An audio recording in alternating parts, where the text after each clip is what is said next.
Have you ever wondered about those moments, those profound feelings of clarity or silence or this sense of unity that people talk about? Experiences that feel, well, transcendent. And we usually slap the label spiritual on them.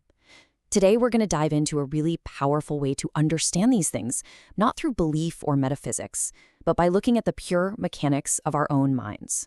Let's jump in. It's pretty amazing when you stop and think about it. Across every culture, all throughout history, people keep describing a strikingly similar kind of experience. It pops up in ancient texts, in modern-day stories, and sometimes just out of the blue. It's this universal human report, and that consistency, well, that's our biggest clue. And the words they use? It's almost uncanny. It doesn't matter what their background is. They talk about a quiet mind, a sense of boundless space, this feeling of deep knowing that doesn't come from thinking, and of course, that feeling of the personal me just sort of fading away for a moment. Now, this is where it gets really, really interesting. The stories we tell about the experience, the language, the doctrines, the belief systems we build, man, those are all over the map. But the raw, in-the-moment feeling of it, what philosophers call the phenomenology, that what-it's-like sensation, that is remarkably consistent. And that suggests we're not just looking at a cultural belief. We're looking at a structural feature of how our consciousness is built. So, how have we tried to make sense of all this? Well, for the most part, two big frameworks have dominated the conversation. But as we're about to see, both of them, in their own unique ways, are kind of missing a huge piece of the puzzle. So, on one hand, you've got this spiritual framework, right? It elevates the whole thing. It's a connection to a higher truth, something sacred. Then, on the other hand, you have this psychological framework, and it tends to reduce it, It calls it an altered state, and it tries to instrumentalize it maybe for mental health. One makes it holy, the other makes it a tool. And this, right here, is the core of the problem. Both of them are totally focused on what the experience means. Is it God? Is it a useful brain state? But neither one of them stops to ask how it happens.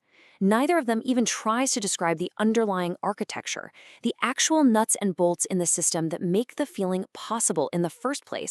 And this is where our whole exploration takes a massive turn. To really get a clear picture, we have to shift our focus completely, away from meaning and straight towards mechanics. It means we have to start asking a totally new kind of question. For centuries, really, this has been the only question on the table. We have this powerful, undeniable experience, and our immediate gut reaction is to ask, okay, what does this mean? For me, for the universe, for what I believe? But the structural approach, it just flips the script completely. It asks a much more basic and maybe more powerful question. What conditions, what specific configuration of my cognitive system reliably produces this feeling? See the shift? It's from interpretation to operation. And that's the absolute heart of what's called structural cognition. It's a framework that basically says, look, any experience that shows up again and again for people has to be explainable by the hardware we're all running. It's not about the content of your thoughts. It's about the structure and the load on the system that's doing the thinking. Okay, so that might sound a little abstract. Let's make it super concrete. Let's take some of those common descriptions we talked about earlier and map the subjective feeling to what's actually happening mechanically underneath. So people always talk about this feeling of profound presence. Structurally, this isn't something new being added. It's what the system feels like when a huge amount of work, that constant self-monitoring, self-judging, that inner narrator, just temporarily stops. It's like closing a dozen apps on your phone. Presence isn't added, cognitive load is subtracted. And what about ego dissolution or loss of self? From a structural point of view, the ego isn't some illusion you have to kill. It's a stabilization program that is incredibly expensive to run. It takes a ton of energy. When that process of constantly maintaining a hard boundary between me and not me just eases up, it feels like dissolving. The system simply stops paying that massive energy bill. The feeling of boundless spaciousness is another perfect example. This isn't your mind suddenly connecting to the infinite cosmos. It's the feeling that happens when all the internal walls and constraints just drop. Fewer mental pathways are blocked, fewer internal arguments are happening. The feeling of space is really just the absence of internal walls. And finally, timelessness.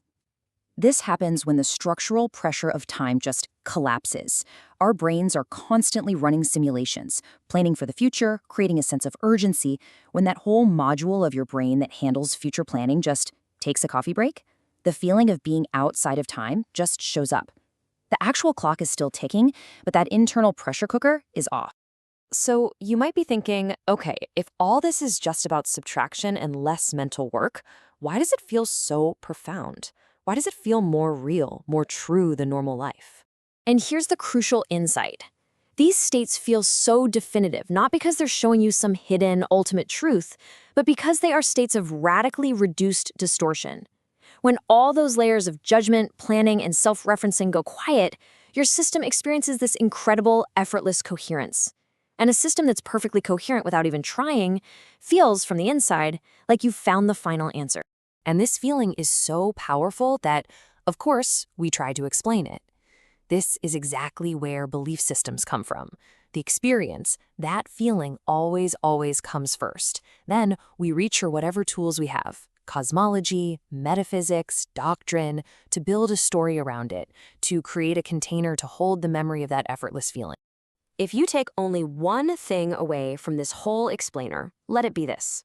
In these profound states, nothing new is being added to your consciousness. No higher self, no divine energy, nothing. Instead, a very expensive part of your normal operating system temporarily shuts down. That's it. And this also perfectly explains why you can't just hold on to these states. They are by their very nature temporary. Why? Well, because the second you try to maintain a state of effortlessness, you introduce effort. You start monitoring yourself, evaluating, am I still feeling it? And in doing that, you just added back the very cognitive load that had to be gone for the state to happen. You completely reverse the conditions. It's a beautiful catch-22. So let's wrap this up. This way of looking at things doesn't take anything away from the experience. The peace is real. The clarity is absolutely real, but it suggests that what we've been calling transcendent is often just the feeling of profound structural simplicity. And what feels ultimate is just that rare, beautiful experience of everything making sense without having to pay the usual cost. And that leaves us with a final thought to just kind of sit with. We spend so much of our lives searching for peace, right? Searching for clarity, for a quiet mind. But what if this structural view is right? What if peace isn't some destination you have to struggle to reach? What if it isn't something you find at all? What if it's what's already here, just waiting to show up, in the moments the search itself finally stops?